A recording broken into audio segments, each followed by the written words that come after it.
வாழ்க வளமுடன். സർവമംഗളമംഗല്യേ ശിവേ സർവാർത്ഥസാധികേ ശരണ്യേ ത്രംബകേ ഗൗരി നാരായണീ നമോസ്തുതേ. എല്ലാ മംഗളകരമായതിൻ്റെയും മംഗളസ്വരൂപിണിയായ ശിവപത്നിയായ ദേവി, എല്ലാ ലക്ഷ്യങ്ങളും പൂർത്തിയാക്കുന്നവളും അഭയം നൽകുന്നവളുമായ ഗൗരീദേവിയെ, നാരായണിയുടെ ശക്തിസ്വരൂപിണിയായ അമ്മയെ ഞാൻ നമിക്കുന്നു. എല്ലാ ശുഭമുഹൂർത്തങ്ങളിലും വിശേഷ അവസരങ്ങളിലും നവരാത്രി തുടങ്ങിയ പൂജകളിലും ജപിക്കുന്ന ഒരു മഹാമന്ത്രമാണിത്. ദേവിയെ അഭയവും മംഗളവും സമൃദ്ധിയും നൽകുന്ന സർവശക്തി സ്വരൂപിണിയായിട്ടാണ് നാം ആരാധിക്കുന്നത്.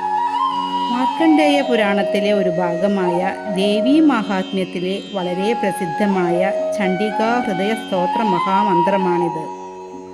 ഈ മന്ത്രം ദിവസവും ആവർത്തിച്ച് ജപിച്ചാൽ സർവ്വ ആപത്തുകളിൽ നിന്നും രക്ഷ നേടാമെന്നാണ് പറയപ്പെടുന്നത്.